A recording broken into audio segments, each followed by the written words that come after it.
If you are currently interested in any of the new makeup releases, but you need a friend to convince you out of it, then this video is for you. So usually in my criticizing new makeup releases, I sit here and I talk about whether or not I like a product, but I did want to spice things up a little bit. I am combining my duping new makeup releases video with my criticizing new makeup releases video, and instead of duping, I'm actually going to use products that I currently am loving more than the new releases. I feel like a lot of what's being released is kind of boring to me right now, so I wanted to share with you what I've currently been interested in and also try to talk you out of anything that you might be interested in buying. And if you just so happen to stumble across this video and you might be new to this series, I like to sprinkle in criticizing new makeup releases every once in a while just to remind you and myself that we already have everything we love and enjoy. This is also an opportunity for you to request which products you want to see me review down in the comments below.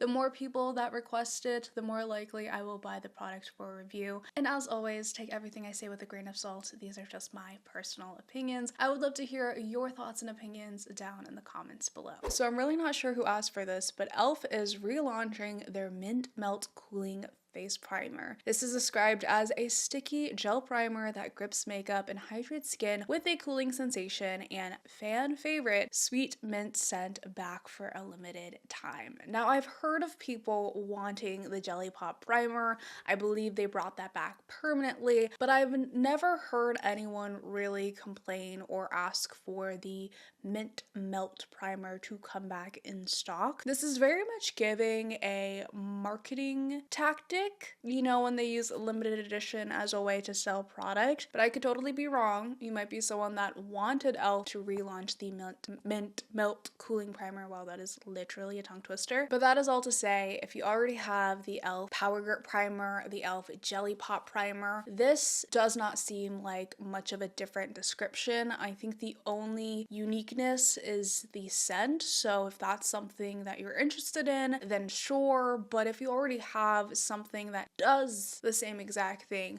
I think you can 100% save your coin and just use the Power Grip Primer. e.l.f. also recently launched the Matte Power Grip Primer, which I did buy in the mini size just to try it out and see how I felt about it. I still am trying to get my thoughts fully wrapped around it because I'm not convinced right now that I love the product more than the OG Power Grip Primer. I think my problem with the new matte primer is that it's kind of finicky. I'll eventually update you on how I feel about it. It's just not something that I can recommend right now. e.l.f. is doing that thing that brands do when one product is viral or popular and hyped up. They just keep trying to come back with a same or similar product. It makes me so sad because I think that brands have a lot to stand on when they have OG really great products, and of course their goal is to make a profit. That's literally why they exist as a brand, is to make profit. But the strange thing about this e.l.f. relaunch though, and just the past launches, it's one thing to launch a regular Power Grip Primer and then a Power Grip Primer that has a matte finish. Those are two different things, right? But it's another to continuously keep relaunching basically the same product. The Jelly Pop Primer is very similar to this, so similar. I don't even know if there's much of a difference. Maybe this one's a little bit stronger. They also have the one that's kind of like orange, and that one has like niacinamide in it. Again, not that big of a difference, and if you're going to use niacinamide, you might as well have it in your skincare routine as a serum instead. And then they have this Mint Melt Cooling Primer, which the only difference is that it's cooling and it smells like mint. I think we could do with just one hero product versus a million different versions of it. So do not let brands fool you into thinking something is a brand new idea. Don't let them fool you into having to buy multiple versions of the same product. Just pick the one. I think the easiest and most common sense way to avoid accidentally buying the same product over and over again is by reading the description of the product, because at a glance you might think that they are different, and they are. Technically, there are nuances in each product, but the results are mostly the same. And the reason why brands relaunch the same product, maybe in a different scent, in a different color, with different beneficial ingredients, is because they need to find a reason to sell you more things. If you've already bought this, you have no reason to rebuy it. And when it comes to makeup, it takes a long time to finish something. So the best way to get you to keep buying from the brand is by launching products that are similar to what you already love. Another great example of this is the Supergoop Mineral Glow Screen that is going to launch, has already launched. This is basically a glowy SPF. In Supergoop's defense, we have seen a lot of glow drop launches that you mix with other products or use as a highlighter, but we haven't seen any that has sunscreen. So that is their unique selling point here. But they already have a sunscreen that is glowy. It's a chemical sunscreen, so the difference here is that this is a mineral sunscreen. And if you love that one, but for some reason you want a mineral sunscreen because it's usually better for sensitive skin, then that could totally be a selling point. But when we compare this soft radiant drop to their glow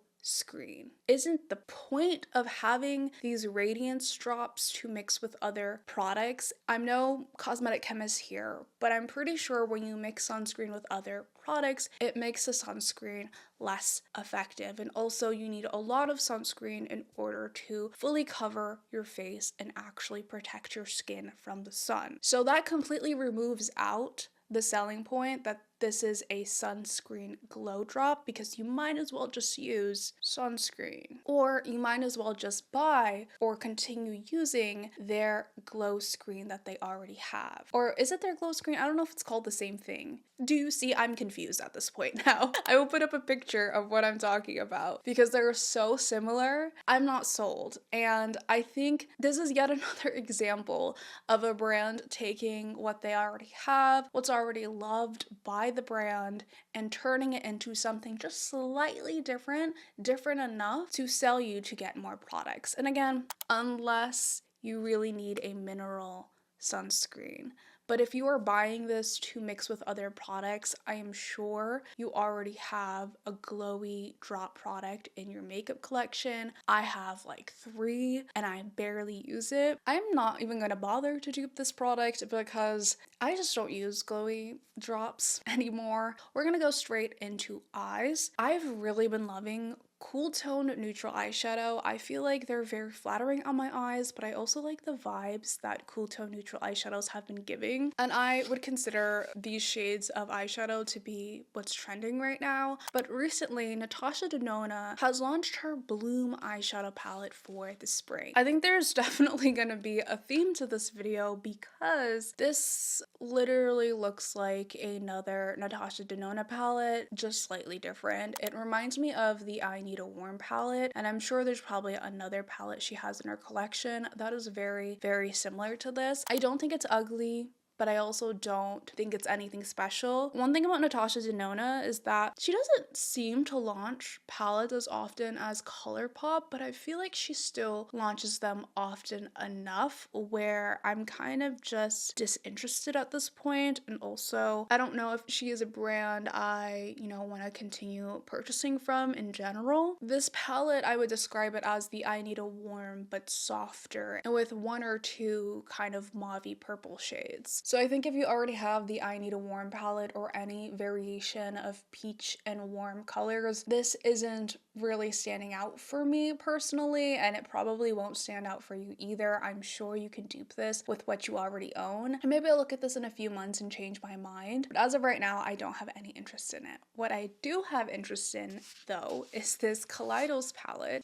I have actually no idea what color this is. I think it's like the Cold Brew palette. I recently got this gifted to me from Yes Style. This video is not sponsored by them, but I have wanted this palette for quite a long time. Kaleidos has great marketing, by the way. A lot of their UGC content is very, very intriguing. So that's what kind of convinced me to pick this out. It also leans more neutral rather than cool toned, and my skin tone is neutral olive. I'm gonna use the lightest shade right here. It does have a lot of fallout, but that is my favorite kind of formula. I'm just going to apply this on the crease.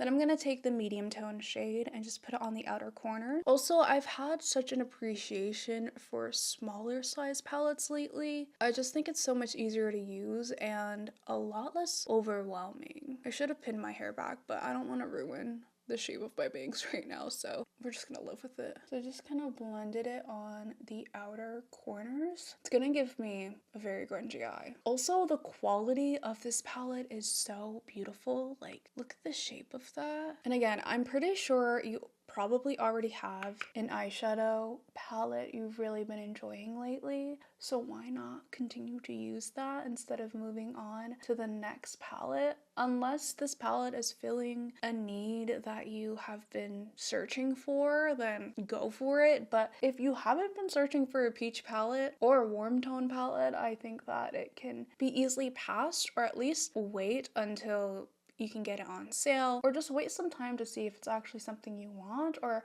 if it's just something you're lusting over because it's Natasha Denona or something that you were just influenced to buy. Then I'm gonna go with the darkest brown shade. It's kind of like an espresso color, and I am going to just kind of create a smudged out wing. I also lined my eyes with the dark brown. I'm like terrible at doing eyeshadow on camera. I'm so sorry you can't see what I'm doing. And then I'm gonna take the shimmer color, which colloidal shimmers are so pretty. I'm gonna tap this on the center of the eye. Just the center. You see that?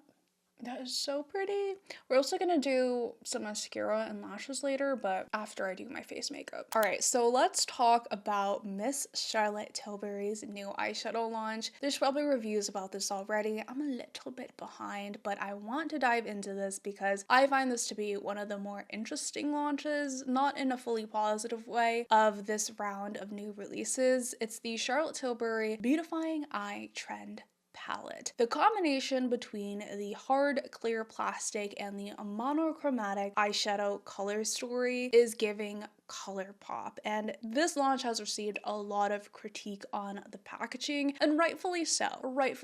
I think that if you are a brand that is marketing a high-end price, a luxury price, you are marketing and advertising this luxury superstar red carpet fantasy, your product, specifically your packaging, needs to align with it. And this is not aligning with it. It's as if Charlotte Tilbury duped ColourPop, which I think is pretty silly because it shouldn't be that way. It should be the other way around. So I understand all of the critiques about this palette because I also had the exact same reaction to it. But I will say, in Charlotte Tilbury's defense, I really do like her eyeshadow formula. I think that it is severely underrated. Her matte formulas are very, very blendable, pigmented, buildable. Her shimmer formulas are also really pretty, and they just give this really scattered, glittery effect. And I'm not comparing it to her old eyeshadow formula and the quads that are a terrible value. I'm talking about the eyeshadow formula that she has in her holiday palette, her recent 9-pan palettes, and the mini palettes that are in her line. I tried most of them and I really, really like that formula. So I was interested that Charlotte Tilbury was launching more eyeshadows. I'm just very disappointed in the packaging that it was launched in and how it was presented for what the brand is supposed to be. But like most brands, we're starting to see this decline in quality and packaging with luxury pricing, which is really unfortunate. So I hope that she sees the critiques. I hope that it's improved on. If ColourPop did not exist, if ColourPop hadn't already done this, I do think we would be having a very different reaction to this launch right now. Also, I'm just very disappointed in the color story too. I understand the monochromatic vibes. Charlotte Tilbury tends to categorize her products by, what would look best on you, which I don't hate at all. She tries to make it very, very easy for the consumer and the user to understand how to put on makeup. So creating this monochromatic color story does make things very easy. But one could argue that these color stories could very much have been a 6-pan or a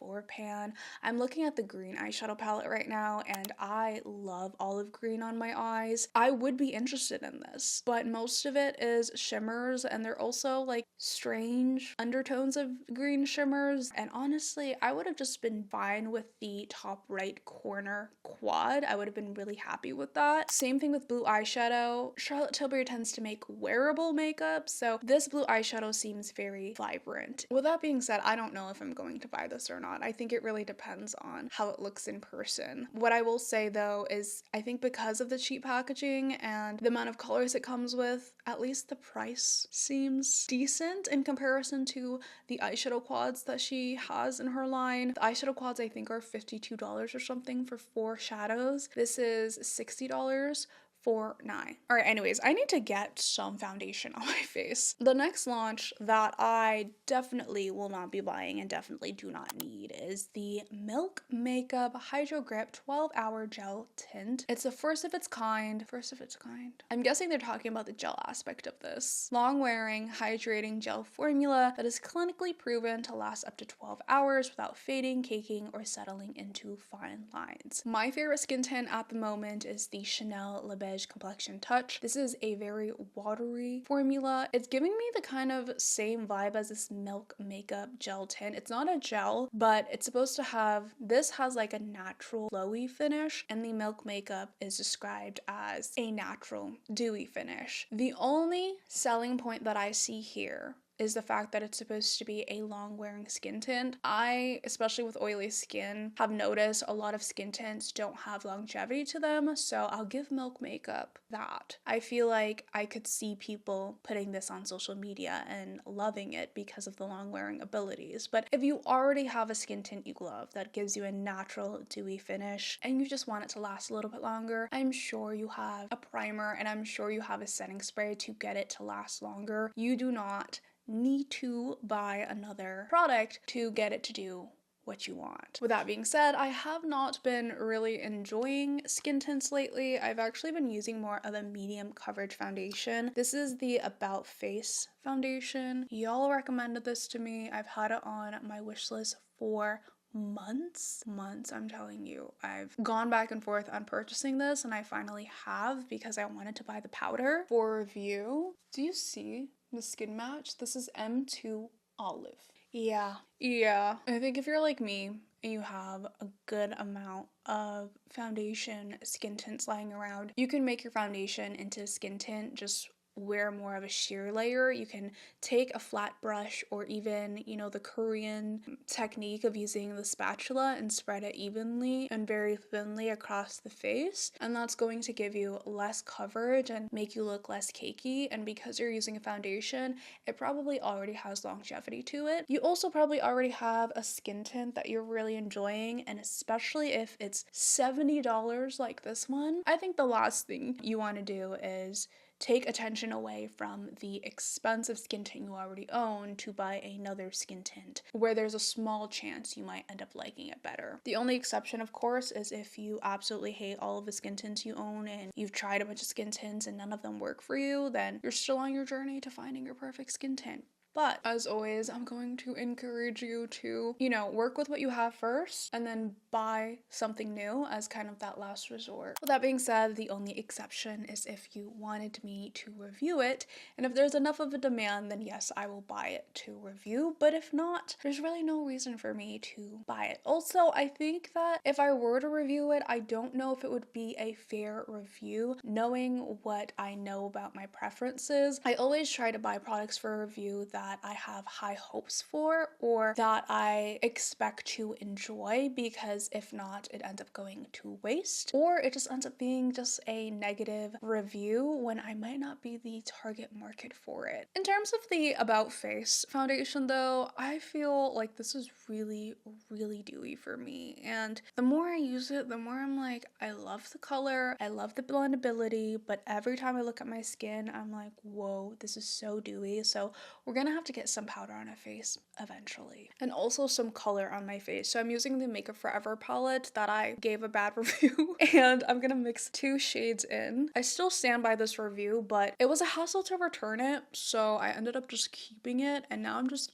using it for the sake of using it. I will say though, I am enjoying it more than the last time I reviewed it. The formula is hard to pick up with a brush. Like, I'm really digging in here to pick up the color. And also as a foundation, I don't like this product. I also don't like it as a concealer, but as a cream bronzer and a cream contour, it's not so bad. I kind of enjoy it. This is just another example of honestly sometimes hating makeup, right? And not enjoying the makeup. Then you keep it, give yourself some more time with it before you get rid of it, and you might actually end up finding a way to make it work or finding a way to enjoy it rather than jumping to buy, you know, the next thing that might fulfill your needs. Oh, what is in my hair? While we let this concealer set on the face, I'm gonna look like a freaking crazy person, but I kind of want everything to kind of dry down a little bit. And while I do, I wanted to talk a little bit about the new launch from Glow Recipe. This is their Watermelon Glow Dewy Flush. Not a blush, but a flush. Kelly Gooch recently talked about this and the idea of skincare over makeup and how skincare meets makeup is just a marketing tactic to sell you on new products. You know, I 100% agree on this. Now, I do like the marketing term of flush.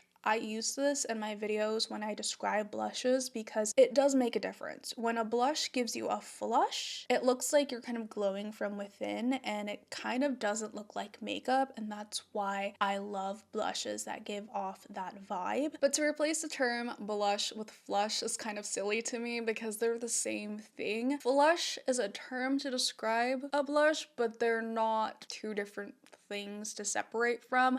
I think the reason why they're trying to separate the two is to kind of market this more towards the skincare aspect rather than the makeup aspect. That's also why they're kind of getting away with launching two shades, because it's more skincare versus makeup. Honestly, that makes me less interested in this product. If they had launched this as just a blush with the flush effect and they launched maybe 5 different shades, I would be interested in this. But because it sounds like it's something that leans more towards skincare, I kind of feel it's purposeless.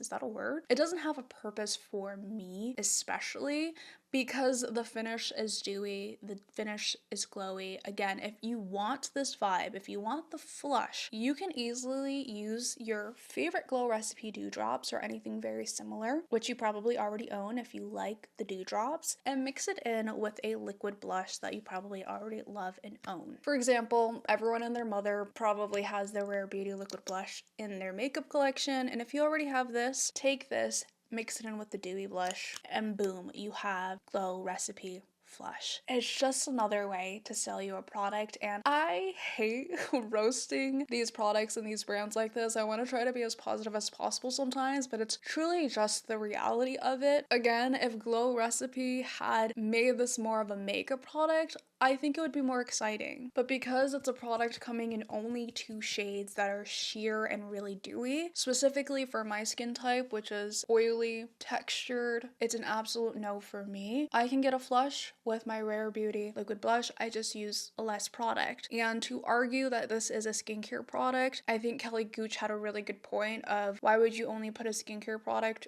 on your cheek for the most part? And in order to actually wear this product, you have to wear it on like your bare skin without any foundation or anything underneath. So this product just isn't selling me. I'd be interested to see if they launch more makeup in the future, but in this very moment in time, it's a pass. All right, so I desperately need to put powder on my face, so let's chat about the new launch from Kosas, which is their Cloud Set Loose Setting Powder, retailing for $38. It's supposed to be talc free, ultra translucent, 12-hour setting and baking powder that blurs, brightens, and sweeps away shine. 4 shades, and this has already launched, so you can buy it right now if you wanted to, unless you absolutely hate the powder that you're using and something about it is not working. I do not see a reason to buy this product at all. There is no unique selling point in this product. It sounds exactly like every other loose setting powder that has launched on the market. Maybe the only difference here is that it has a bamboo stem extract that helps absorb excess sebum so your skin feels soft and fresh. Again, trying to market that kind of skincare vibe. Yeah, this is an absolute no. And I think this is going to be a common pattern throughout the year in the sense that a lot of brands, I'm guessing, are going to launch powders. What is going to separate them from the rest. And for this powder, I'm not really seeing it. I think the only thing they really have to bank on is the fact that their Cloud Set press setting powder was very popular. I've hit pan on that. I really did enjoy it, but in this moment, I don't really use it as much as I used to when I first bought it. I've just been using other powders lately, so because of that, I'm just not really seeing, you know, what's gonna sell me here. I recently bought the About Face setting powder, which I know I did not need. I bought this for the sake of review because you requested it, and I'm here to tell you, I don't know, y'all. I've been using it for I think like a week now, and I don't think it's anything crazy. It's nothing crazy at all. Don't hold me to this review right now because I need more time to use it and, you know, review it. But as you can tell, it did do a beautiful job at blurring the skin. Here's before, here's after. It sets beautifully. It's a thinner powder formula, but if I compare this to all the other powders I own, they all kind of do the same thing. The only difference for someone who has oily skin is how long it will keep me matte until I have to touch up or reapply. And I feel like this is no better than my One Size powder. The One Size powder is a little bit thicker, but you could already see a little bit of shine peeking through, so it's not gonna keep me matte for too long. And I have this problem with most setting powders. For the About Face, the main selling point here is the fact that it is more of a budget-friendly setting powder, and that's why I would recommend it. Because if for some reason you don't want to buy the Huda Beauty, you don't want to buy Makeup by Mario, you don't want to buy One Size, I do think so far that this is, you know, a good product, but it doesn't stand out in any way. You know, if you already have a powder you really love and enjoy, this is nothing to really write home about, right? And even from my experience, sometimes can make my skin look a little cakey, and it's not as blurring as the Huda Beauty setting powder or the One Size setting powder. I actually find that you can kind of see more of my pores with this powder. You know, before this video, I was unsure how I felt about the powder and the foundation, but now I'm realizing in front of all these lights that the reason why I'm unsure about it is because I find that this foundation and powder in combination is very dewy, I guess, like very glowy, and I don't like the way that it makes my texture look, so I'm just gonna go in and blot it with some mattifying powder. I think that is my conclusion, truthfully, because I have been testing it out for the past week or so, and I've been like kind of unsure why I haven't really liked the way that my skin has been looking, and I think it's actually because of the foundation and the powder mixed together. This is the season of blush. Not the season. We've actually been in an era of blush, so the blushes continue, and so do the lip products. We have here the new Tower 28 Get Set Blur Matte Powder Blush, and then we also have the Rare Beauty Soft Pinch Matte Bouncy Blush. And there was a lot of controversy between these two because people were saying that they're the exact same and one copied another. Truthfully, I don't think either person copied one or the other purposefully. I think it seems like more of a coincidence that they ended up in the same packaging and launched around the same time. What I'm guessing is that they were made in the same factory and they were offered the same packaging, or they were made in different factories, but the manufacturers offered them the same type of packaging, which happens often. So I'm not really, you know, pressed about that or shocked about that or even really care. Also, on top of that, I do think that the formulas are completely different in the sense of one is a bouncy blush, kind of like cream to powder formula, the Rare Beauty one, and the other one is a pressed matte powder formula. What doesn't help their case is the fact that the shade range is so similar to each other, and also what I'm most disappointed by. I think with Rare Beauty it makes sense for them to have this blush shade range because it really aligns with their liquid blushes, but Tower 28's shade range for the matte beauty blushes seem to be sort of separate from their, you know, original cream blushes that they have in their line. Usually. You hear me complaining about the finish of the powder blushes that launch. They're usually very glowy or highlightery, and it's so easy for me to talk myself out of buying these blushes. But I am also, I don't want to say I'm obsessed with blush, but I have a hard time saying no to blush. I really do. And as much as I want to say no to these blushes, everything in me wants to try them because it has a matte finish. And I think that this is our season for matte blushes. They don't come often, person, and so when they do, I'm very intrigued by them. So I'm not gonna run out and buy them right away. I'm not even going to run out and buy them right away for a review unless you are interested, of course, but I am intrigued enough to want to go into the store, swatch the colors, and see how they look in person, especially the Rare Beauty Bouncy blushes. I love the idea of that texture. I know MAC has a very similar product, but I found that with the MAC bouncy blushes, they were not pigmented enough. So if Rare Beauty is pigmented enough, I might buy one. Same thing with Tower 28. I really like that they have 3 shades of brown in different undertones. So unfortunately, I can't really complain about this one. I'm actually really excited to test these out and see how they are, and I hope they live up to the hype. If I were to convince you or myself out of these, the only way I can convince ourselves out of these is the fact that we just have so much blush. Do we need more? Definitely not, but I'm still probably gonna try it out.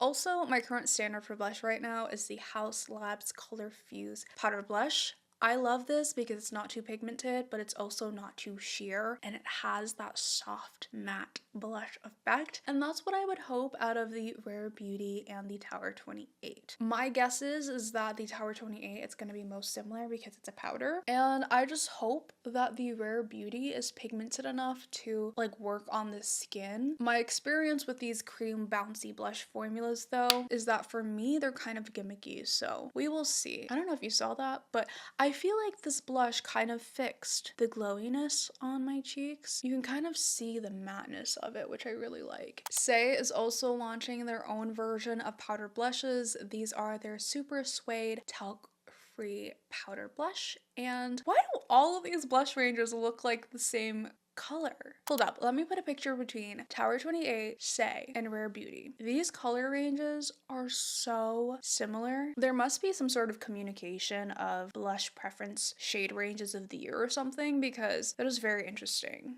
Yeah, see, this is what I mean. If more brands continue to launch powder blushes in the same shade range and you have a tendency to reach for, you know, specifically a peachy shade, specifically a cool tone pink shade, you're going to have multiple blushes with the same tone if you continue to buy them every time they launch. So it's definitely worth waiting to see what launches so that you could actually pick out the formula that is worth it for you. Finally, we've moved out of the blush category and we're moving on to the lip category. So I did mention the Rhode peptide lip liners in my last video, and now we have a shade range that has launched, and I really like the shade range. It's like all shades of brown and rosy colors. There's a lot of complaints about how this lip liner was not long lasting. In Rhode Beauty's defense, I don't think they had marketed this in any way as a long lasting, long wearing lip liner. It's actually marketed to be very creamy, high performance, soft focus, and on the other side is an applicator to blend the lip liner, so it looks purposeful that it's supposed to be extra creamy and blendable on the lips. You could also use this as a contour, which I feel like is another selling point for it. What I will say though is that information was enough for me to be de-influenced not to buy it, because I prefer the Charlotte Tilbury lip liner. This is the shade in Foxy Brown. No, it is not super creamy, but it's creamy enough to glide onto my lips. It does hold, and it's like more of a waxy lip liner, so it's not really easy to blend on the lips. I prefer it this way. I like a long lasting lip liner. I hate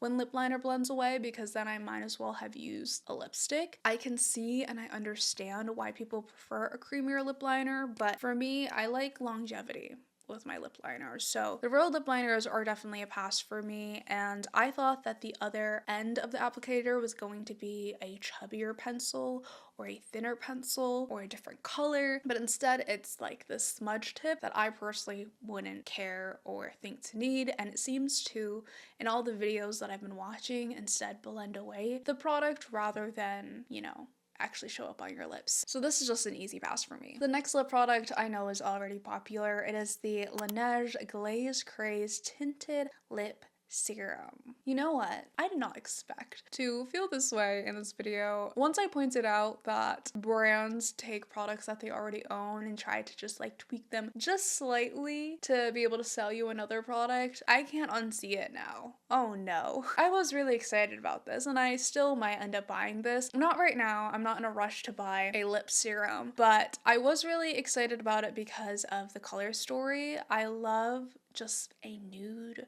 brown color story. It is my favorite lip color to wear. So to see Laneige, who is known for their lip balms, their lip mask, come out with a range that is a little bit more pigmented in pink and brown was kind of exciting for me. I also really like the applicator. I'm just a huge fan of like these really comforting applicators. So for the most part, I have nothing really bad to say about this besides the fact that it is another example of how brands kind of reiterate something that they already have, rebrand it or remarket it into something different to try to sell you a product. And I don't think it's necessary for Laneige to have called this a lip serum, truthfully. They could have honestly launched this in their lip balm formula with more pigmentation to it, but I guess I can see why they wanted to do that. Also, it's supposed to visibly plump the lips. So now it's making me think it's like a lip gloss, but they're calling it a lip serum because it's the whole skincare meets makeup thing. Anyways, I have the Rhode Peptide Lip Tint. Does the same thing, is the same color. Applicator's not as cute, but might as well have been the Laneige lip serum. What I will say though is I think mine is getting kind of old. It also smells a little funny and it's kind of sticky right now. So when this is done for, I will probably replace it with the Laneige. But if this was brand new, I would just keep using this. And lastly, YSL has launched their lip oil gloss. Packaging is cute, but this is a million years too late. I think we have been lip oiled out at this point, so I really have nothing to say about this one. I hope I don't have to convince you out of this one. I'm sure all of the videos are going to be filling up your feed from people who received this in PR, and if you're wondering if it's anything special, I'm here to tell you it's probably like every other lip oil you have, and if anything, it might be a dupe of the Dior lip oil. We have gotten to the point where the cosmetic industry is so competitive that luxury brands are duping luxury brands, and luxury brands are duping high-end brands, and even drugstore brands like ColourPop. So that is a lesson I learned from this video. Hopefully it helps you and convinced you out of buying some new makeup. And as always, I'll catch you on the flip side. Bye!